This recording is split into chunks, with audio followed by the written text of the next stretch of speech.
I call to order the May Ways and Means Committee meeting. Roll call, please. Chairwoman Sims. Here. Alderman Gould, absent. Alderwoman Tice. Here. Alderman Shelton. Here. Item number 2 on the agenda is approval or amendment of the agenda.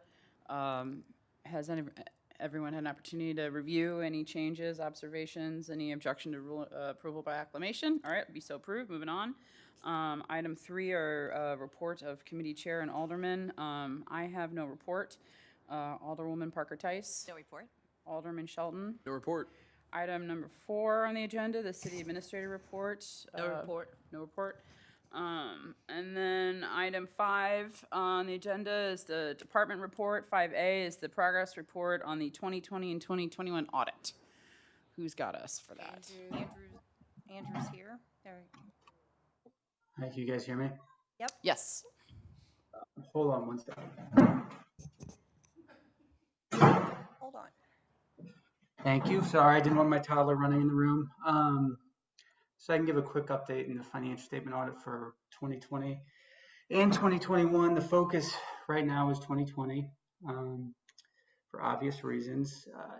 So you guys understand where we are, we have 5 or 6 outstanding items that we have for management. They've been very responsive throughout this entire process. Yeah, I'm sorry. You're going to have to speak up or turn your volume up. It's really hard to hear you.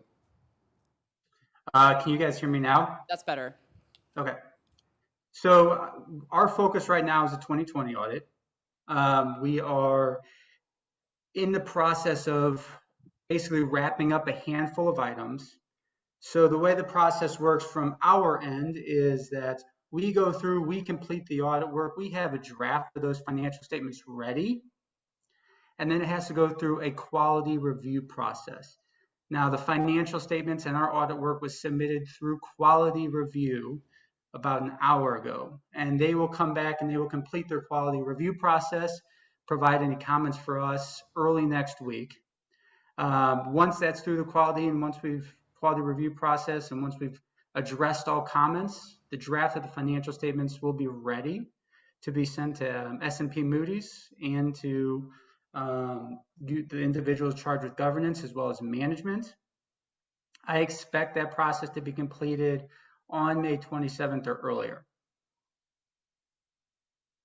And I believe that's your deadline with S&P Moody's. Is that our deadline? Yes, they would prefer to, we indicated that we would have it by the 27th, but we definitely really need it before then. So, and we have communicated that to Andrew today is that's correct, yes. So when do you expect to be able to sort of deliver that to us before the 27th? When do you need it, Bola? Today? Yesterday? I mean, I'll work as fast as I can to try to get it to you 1 week from today. That would be great. We just need it before Friday. And then 1 week from today would be the 20 to the 24th. Yeah, if you could just give us updates. I mean, I know you're stepping into this, but as whatever we can do to, if you need this wheel to squeak, we will do that. If you need to be bribed with cookies, we'll do that. But whatever can be done. As far as the 2021 audit go, are you? What's the timeline on that, or will those be completed together? They will not be completed together. Essentially, we're focused on getting 2020 done as soon as possible. And I honestly think that we have 2 pieces of this engagement. There's the accounting assistance as well as the audit work. I expect that accounting assistance work to start middle next week or early next week. I have a meeting with Robin to discuss that further. Once we have the timeline outlined, we'll run that through and discuss it with BOLA and then provide a draft statement of our work for you guys to review.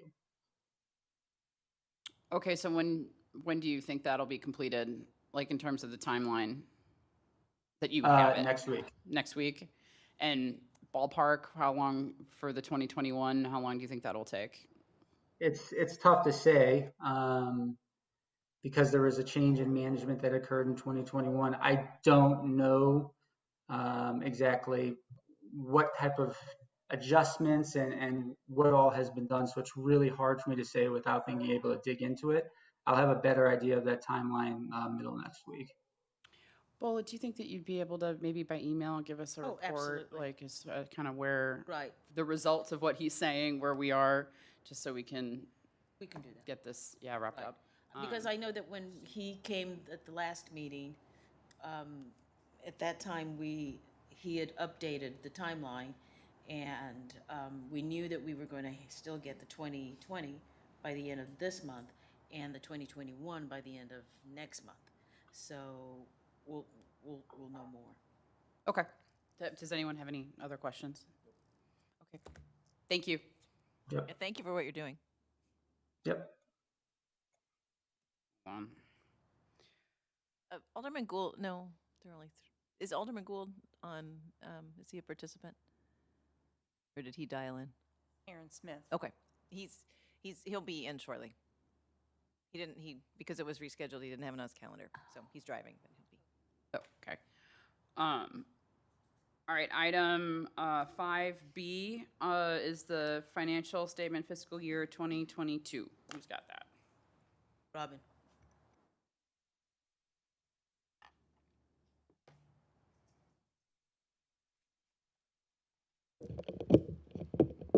Good evening. I'm short. I think I got it.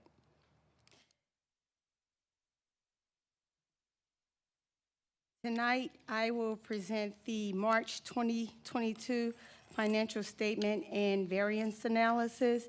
In the agenda for tonight's meeting, you should have 3 items.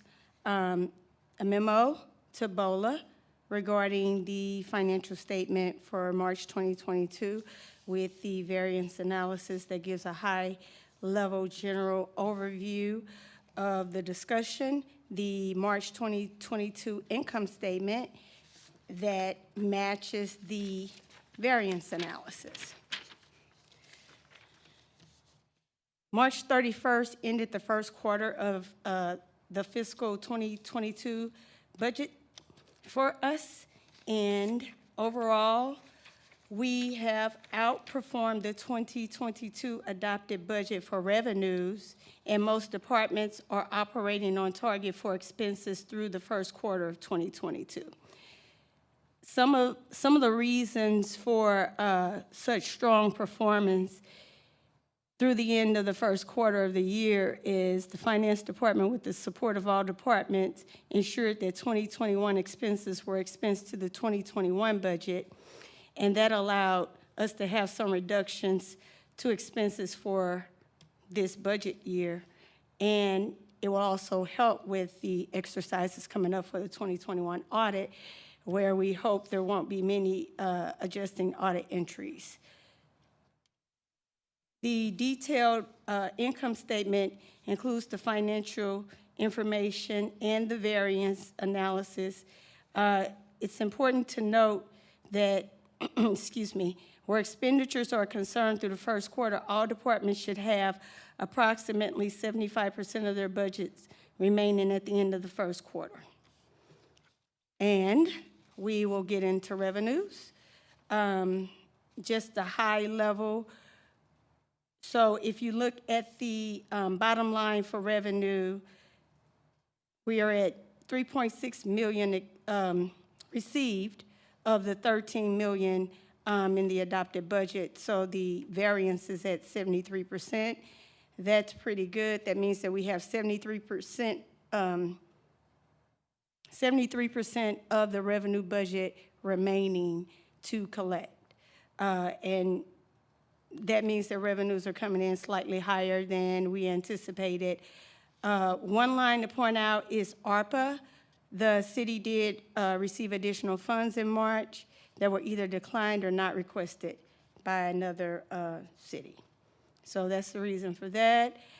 General sales taxes are performing well, along with the use tax and the ambulance fees, and a few other lines. But there are some slight fluctuations with the utility contracts. So I'll pause there and invite any questions or comments. Alderman Shelton? I have just a quick question, just out of curiosity. I'm looking at the income statement for the general fund revenues.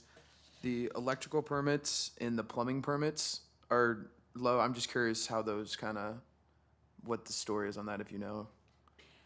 Collections are down slightly. We haven't been getting many,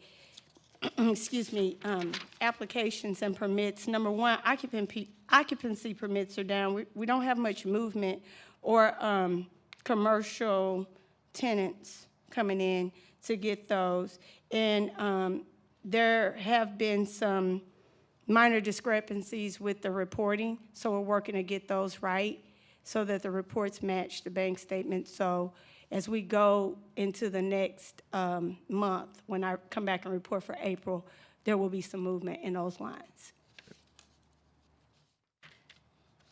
Thank you. You're welcome. Capital Improvement Fund revenues. We have 81% of the budget remaining to collect for sales taxes and capital improvement. Revenues are steady in the first 3 months of 2022. So far, we have collected $732,000 of the $3.7 million that was budgeted. Any questions?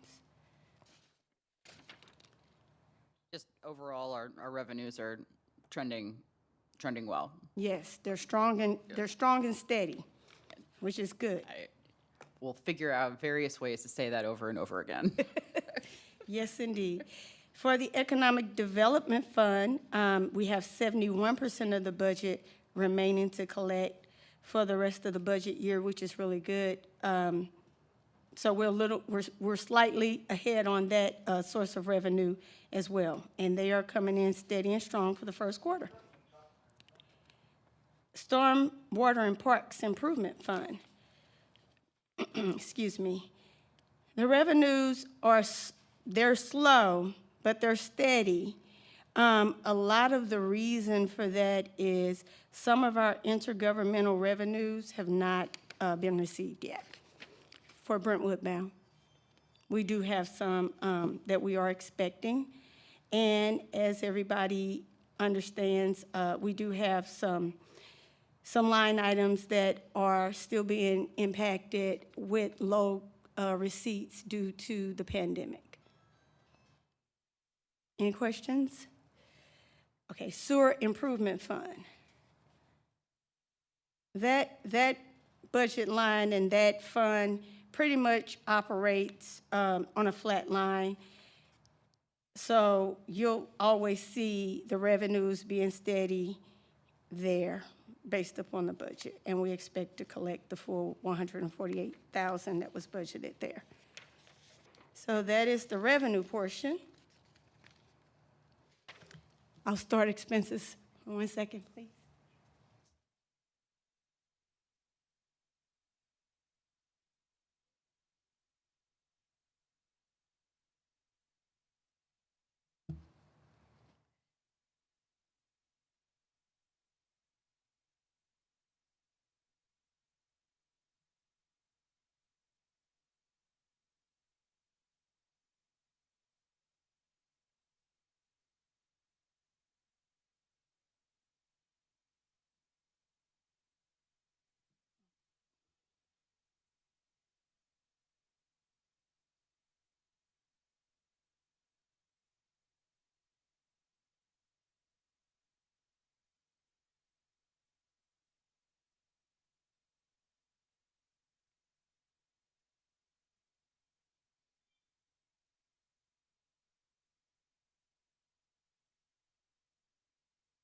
I apologize. Okay, I'm ready now. Next up is expenses.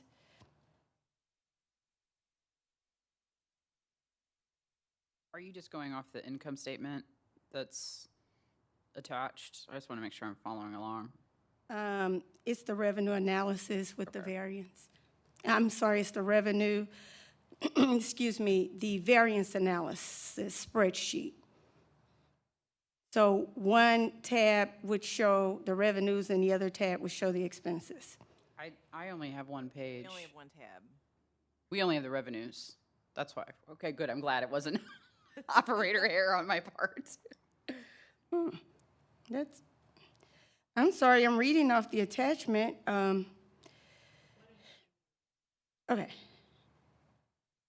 You want me to do it now from my phone? Oh, later. Okay, I got you. I will.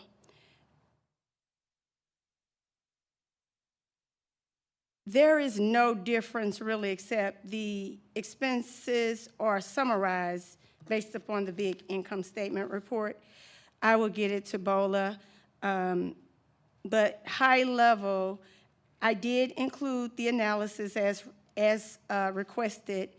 And so for administration, expenditures are running slightly above expected due to an increase in employee benefit costs and miscellaneous contractual expenses.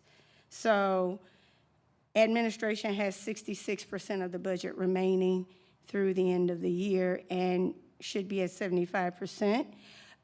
Same is true for police and fire. They're operating at the 65, 64%. I do want to make a compliment to planning and development, as they're right on target. They're operating at 75%. That kind of surprised me that they were perfect. Not that planning and development was perfect, but that we had a department that had a perfect 75%. But with that being said, community relations is at 74%. So they're doing well with managing expenses in that line. Overall, expenditures they're steady with some fluctuations, and it's just due to various expenses that the departments are having to incur at the beginning of the year. We had a very snowy season with ice, utility fluctuations, unexpected repairs to vehicles, things like that account for some, I don't want to call them overspending, but for some of the line items being expended faster. But we should be slowing down as we go through the rest of the year. Any questions? Not seeing any. Thank you. Thank you. All right. Moving on to item 6, old business. 6A is continued discussion of request for proposal for insurance services consulting report. This is an update from the last meeting where, yeah, it's on.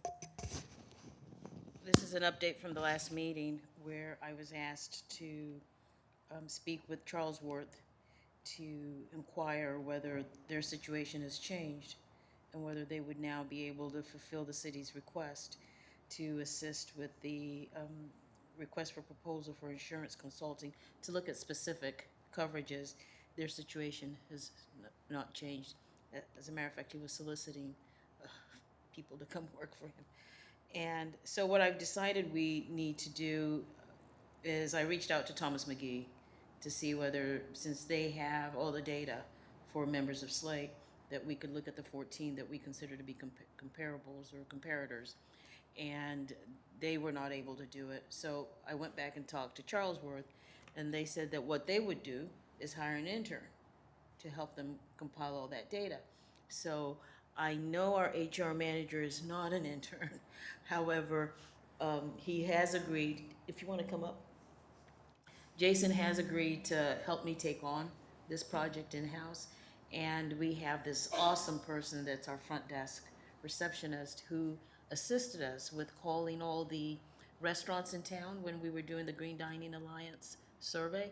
So he's looking for more work, work to keep him engaged. So he will be assisting Jason in calling different cities to compile that information for us. But what we want to be certain of tonight is what coverages we are collecting the data on exactly. Well, I would think that property, casualty, error, omissions, I'm kind of relying on the Charlesworth report that was previously done. The ones that we can go out with that Yeah, we don't I'd- necessarily need to do with Slate. Yeah, at Okay. the end of the, and I open this up to, weigh in committee, please. I mean, is our, what's our insurance? Are we going at are we where we should be? Is it at the industry standard? Do we need to look at places where we might need to increase it?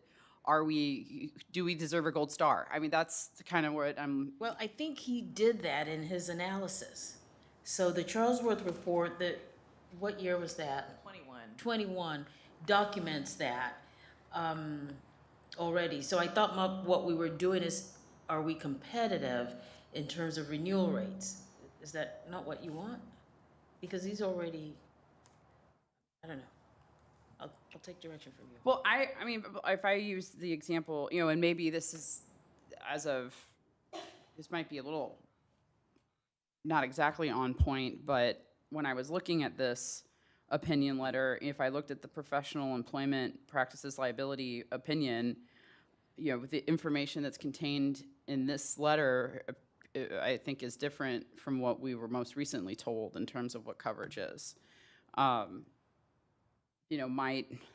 I don't know if that's necessarily a competitive analysis, like, at least in terms of our, I don't know, either for the city or for, our official capacity, might we get some explanation? Perhaps Kevin would be comfortable giving it in terms of coverage, exclusion, what is covered and what is not. So you want a deeper dive to so- look at every component of a coverage and then compare it to the other comparators? If What their policy if we looks focus like. first on the professional, this was just high level. The first thing that jumped out at me, that this opinion says that, for example, for professional liability, that there's defense for non-monetary claims up to $250,000, which I think is different from what we've more recently been told what our coverage is. So when you read the entire coverage policy, it's several hundred pages long. So I don't know if he got into all the exclusions within the analysis that he did. But when I don't want to get too much into the detail of what you're talking about, but when I reviewed our document, those exclusions were in there. I found them. At least maybe if we focused on that policy, like what exactly, if someone, I mean, What's I don't know if covered, that's what's more an of a legal exclusion. appropriate, versus an insurance agent to say, that this is, Is this if standard? you have insurance, doesn't Is mean it you not have standard? insurance. It's sort of, I mean, I This would might like be some more than what an information. intern could do. But I mean, but if there's, in terms of collating date, there's fact gathering, and then there's the analysis that derives from that. I mean, I know if I started with professional and employment practice liability, what I've been hearing lately is different, in my view, of what is stated in this Charlesworth letter. And I know if I started with that policy, I'd like to have a better understanding of What's covered, what's not. covered and maybe just because, and what's covered, what's not, and what might we fight about if we need to. But in terms of, are we competitive with I guess I'm kind of lost in terms of what we might be calling upon Jason to do. Well, what you just said. He would, I mean, is the concern that the level of coverage that we have is sufficient to meet our needs, or? Yes, I mean, I think that's the concern, and then also, what are the premiums that we pay, is that appropriate? And, with the coverage, the coverage that we have, How do we determine if that's appropriate? Yeah, I don't know. I mean, I don't know, you know, you can look at a comparison of, What I could look at would be, as an example, what the levels of coverage are for our comparators versus what their premiums are, and compare those to us. That was kind of what Bola and I had discussed. I don't know if that is as deep a dive, as you will, as what you were wanting to have happen, but I will be more than happy to. I would like to Take that see on. that analysis, but maybe if we carved out, and this might be, you know, that's, I'm sort of yes-anding you, like that, yes, yeah, that, I think that makes sense. But then if this, you know, it was just really in looking at this, starting with the professional and employment liability policy, based on what I read on this analysis versus what recent statements made to us, I'd kind of like to have a legal analysis of what, you know, what the, So is this now a legal analysis? well, I'm asking, to the extent that we're dealing with the city's coverage and our coverage in an official capacity, might that be something Kevin could I look can at? ask him. And if he says no, he says no. No, I'll ask him. So, you know, so that we know what, Yeah. you know, and then maybe if we started there and we got, you know, it going on, I don't know if it's appropriate to then continue on with the other policies. Yeah. 'Cause We start with this one, That's sort of, and we can talk to Kevin, and then maybe what we also do is ask our comparators if you think that comparator survey group is okay, to send us their document. So the EPLI is what we're looking at. Public primarily to officials begin. and errors and omissions. I would start there, yeah, that would be sort of an order of which to tackle first. But yeah, I would probably start, in terms of what I'm thinking of with it might be something that Kevin would consider, I would just start with that policy. And then I don't know if it's appropriate, and we can revisit to circle back to Others. see if it's Okay. appropriate to look at the others. Alderman Tice? So, big picture is, been a lot of complaints by members of the board about whether or not we have adequate coverage in all our lines. So, like, if that will get us there, then that's good use of your time. But if that's not going to get us there, then I don't want to waste your Thank all's you. time. So, I guess my one question, a question and a comment. So, my first question is, I know Slate recently moved from Daniel and Henry to Thomas McGee as the insurance company, and so, or as the manager, I don't, Administrator. administrator.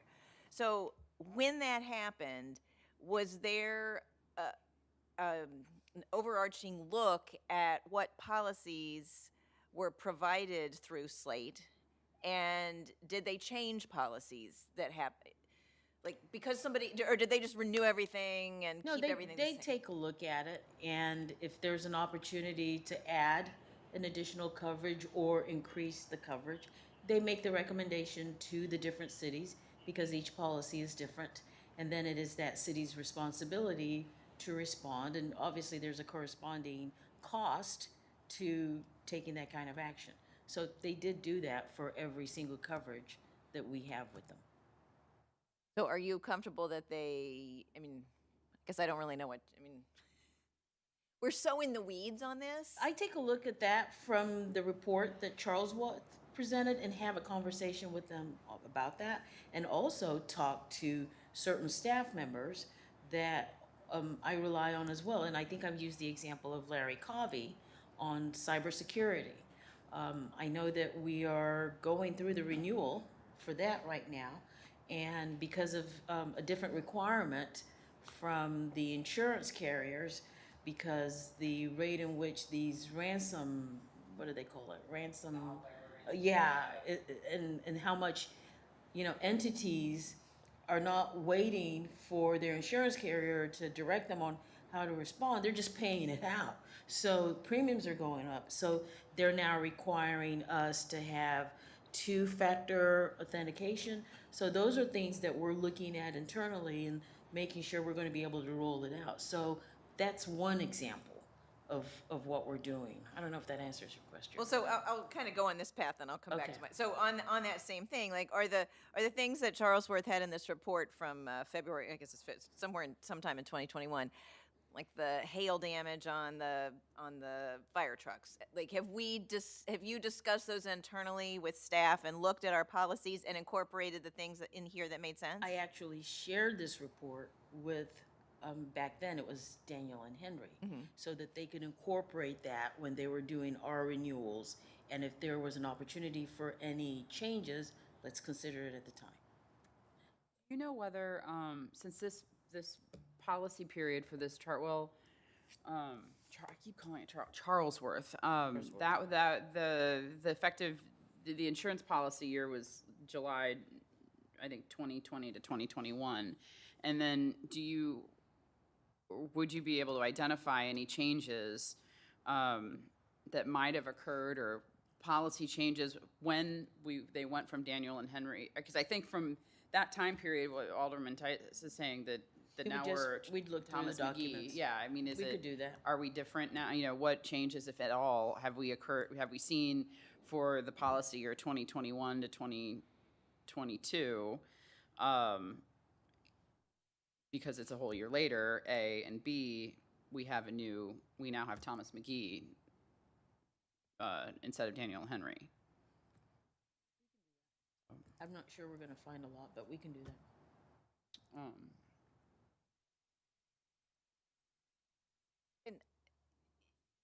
So I'm sort of at a loss on how we're going to get out of this, because we have been talking about this ad nauseum since I've been on the board.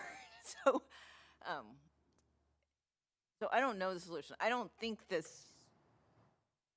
I mean, maybe we do it for this one line, but I don't think that's going to solve the issue that there are members of our board who are concerned that we're not adequately insured in multiple product lines, and I don't know how to get that answer. We can't.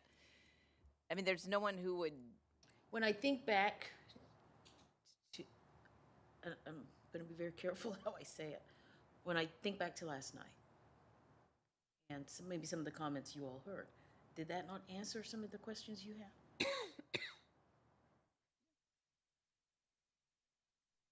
Please be careful with your response. Well, I think that's why from, if starting with the E&O policy, Right. that if we could inquire as to whether Kevin could do a deeper dive on that. Okay. That would be, I'd at least like to know his. I actually think the person I'm thinking of might be able to help us, but I'll start with Kevin. Why don't I start with Kevin before Jason does any work? And what I'll probably do is just provide a written response before the next meeting, so you have a good idea of what direction, and if I'm heading in the right direction. And then if I could ask another question. So there's no one in this continental or the entire United States other than Charlesworth who does this work? There has to be. He said it's really a matter of getting on the phone and calling, and he thought it would be an intern that would do it. And when we issued the RFP, I think they were the only ones that responded. Maybe we can issue it again. I just would love to find a way to actually solve this and not just doing work and doing more work and it doesn't I get think solved. talking to Kevin might help us, get to what you all are interested in finding out.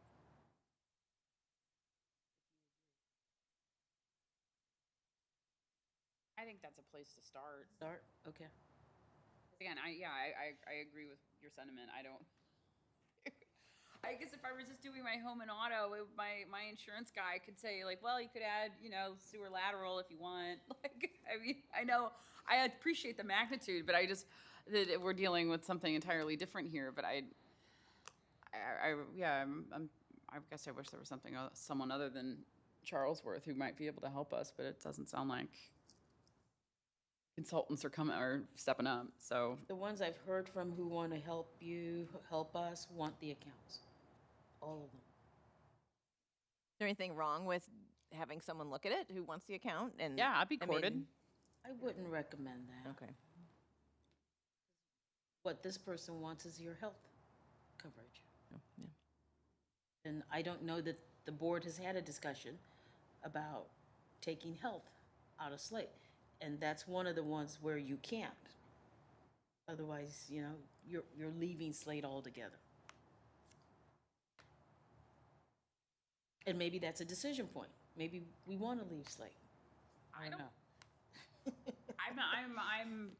I don't know enough to say one way or the other. So, I mean, and I feel like it's sort of, you know, that we would have to, you know, is it not possible to get a quote from somebody without, you know, taking such a drastic measure? I'd like to have a foil of what we have now, so I can say, yeah, this is awesome. Slate's fantastic. I mean, but I don't have a way of comparing that, and it sounds like what I'm hearing from you that in order to get that information, that we have to kind of declare ourselves leaving Slate. And I'm not. That's suggesting- also I'm not- what I don't Charles wanna do Worth that. told you all, you know, But that when just we doesn't- started this process. I'm puzzled that why we have to make such a declaration just to get comparator quotes from someone else out in the market.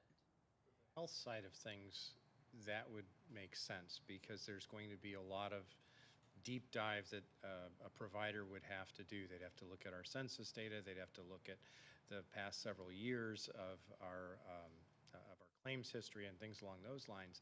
And many companies won't do that without the opportunity to gain the business. And if we're still within Slate and it takes a year or more for us to leave Slate, even if they gave us the data would be out of date by the time we could potentially implement it. From a practical human resources standpoint, one of the major recruitment factors that I have is our membership in Slate when it comes to our health benefits. If that goes away, the difficulties that we have in recruiting currently will be magnified. And I'm not saying that lightly. I'm saying that with 25 years in this business. One of our major draws is our health coverage.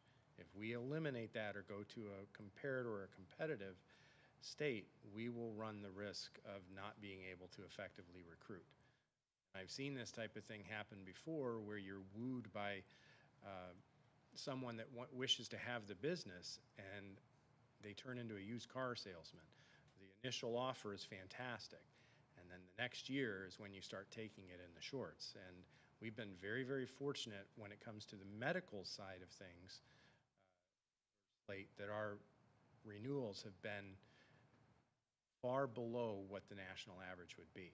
If we go outside and are wooed because of a 10% reduction on the front end, I would bet my professional reputation that within a year, those premiums will go up by 20% or more. I've worked with 2 other smaller nonprofit organizations, and exact same thing happened. And healthcare is just, while this group is sort of large, it's not a really large group. And if somebody got really sick, just one person in our employee base, it would so increase the healthcare costs that's. Especially when you factor that we cover our retiree populace as well. And that's a group of individuals that typically utilize the benefit at a higher level. And so that going out to market would potentially harm us as a group to entice a competitive. I hope I didn't speak out of turn. I just wanted to Maybe if I'm thinking, maybe that's our out, and I'm thinking of action items, and if I'm missing the point, then I'd look for input. If we could have Kevin help us with what we've been discussing, I want to be mindful of your time, but to what extent, can we short circuit some of that work? If I said, to what extent was this opinion incorporated into current insurance, and how, if at all, have our lines changed with the changeover to Thomas McGee? And then, in terms of really going out to market and getting another quote, I'm to the point where I say to the big board, this is what we need to do in order to do that. This is the risk involved. This is what we have to declare ourselves as intending to do. Do you wanna? I mean, I don't know. I'm not formed in my opinion on that, but I would be comfortable with, well, at this point at the committee level saying, look, if you really want to find out about, going out and breaking up with Slate, this is what that means. And, to get that information, is that something you want to explore? But let's all go in wide-eyed and let's know what that means. Because because we're not really able to get that information any other way, I'm hearing. And I don't know if that's something that, I don't know if we want to go down that path. I'm not even, like, if I took that, like, I'm not even ready to make a recommendation, out of this committee. Based upon what you're saying, I'm inclined not to, but, Well, started this discussion, I think, in 2019. Since I've been on the board. yeah, so, like, and that if the consensus is with the big board of, like, you know what, that's too much of a, in light of what it would take to get that information, we'll move on or not. I mean, that might be a way of getting this off our desk. I do think your idea just about looking at the recommendations we got from Charlesworth, seeing how they were incorporated, and seeing that just sort of, I'm just assuming that Thomas McGee made some changes when they took it over from Daniel and Henry, and I'm hopeful that that happened, but I don't know. So maybe it's just an education piece for us to understand how Slate and Thomas McGee with the other lines are watching out for us. Then that would help. So 2 directions, talk to Kevin, and then do the comparison between the Charlesworth report and our current policies. Okay.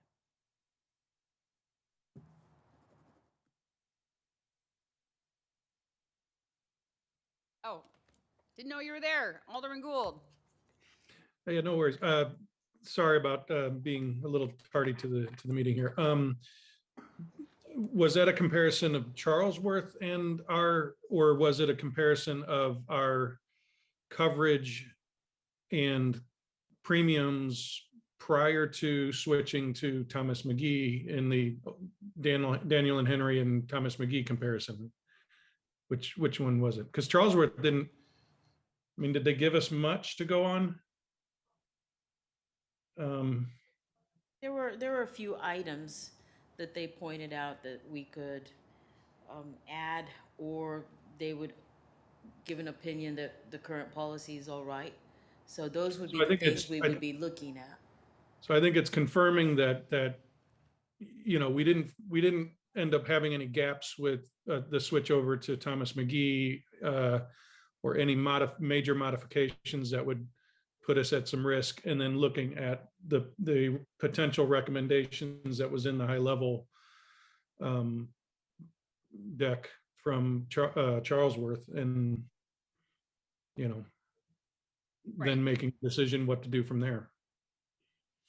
Right, yeah, If my anything. understanding was to what extent was this report incorporated into our current lines? Analysis, yes. And what, if at all, changed when it would switch from Daniel and Henry to Thomas McGee? Correct, that's what I just wanted to make sure that was clear. It does give some opinions about, add this is fine. So that's how I saw it.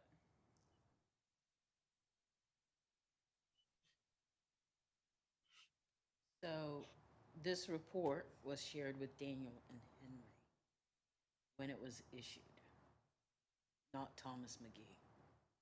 Thomas McGee just came on board last year.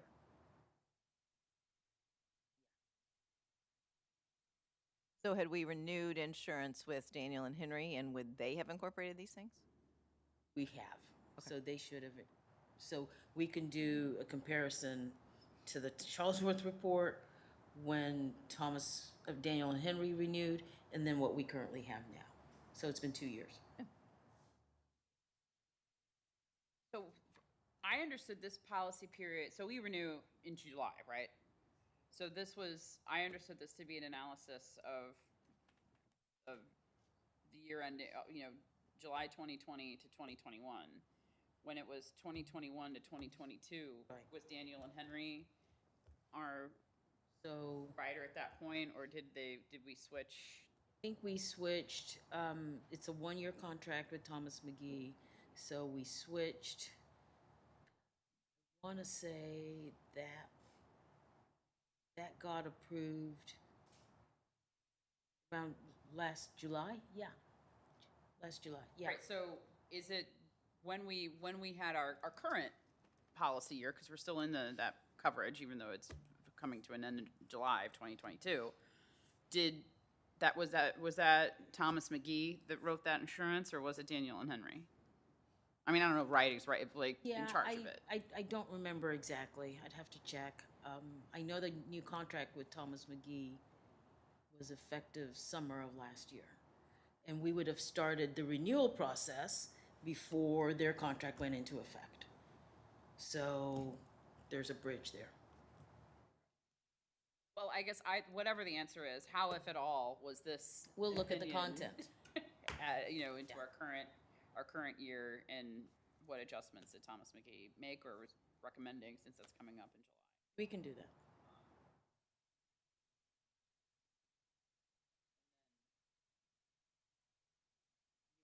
We are at that point, perhaps at the next, we can keep talking about it. We'll bring an update. All right. Does anyone else have any other questions? All right, great. Next item is item 7, which is new business. 7A is dental coverage premium for fiscal year 2022 and 2023. This is more or less very similar to the one that I had provided at the meeting back in April with regards to the increase for the premium for the medical coverage. The dental coverage, we're seeing a 3% rate increase. This is the first rate increase we've had in many, many years. The bottom line to the city of Brentwood is that we cover the employee coverage, so the employee-only coverage is currently sitting at $35.33 per employee per month, and it will be going up to $36.39, so $1.06 a month. When you factor that for the 6-month span and the number of individuals that we're looking at, it's a relatively minimal amount. Again, it's one that we typically do factor into our process. The increase on the family coverage will be borne wholly at the expense of the employee. So this is more informative than anything, but it does ultimately need to go to the board for approval to pass along to the populace. Are there any questions? So do you need a motion from us to? Yes. So I guess entertain a motion to recommend approval of the premium increases as reflected in the memo dated April 25, 2022. So moved. Second. Second.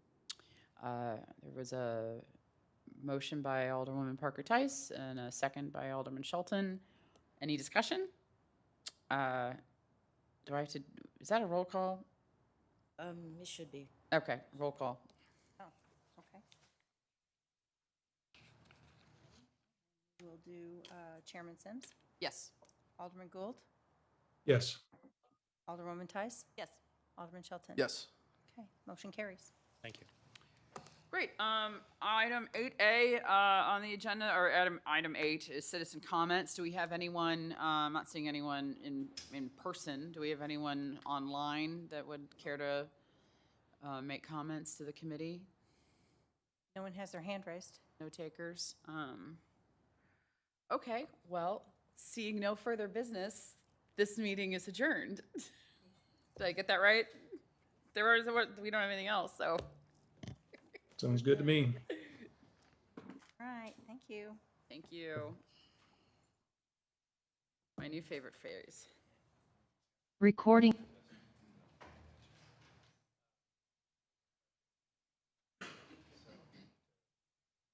Love to stop talking about this.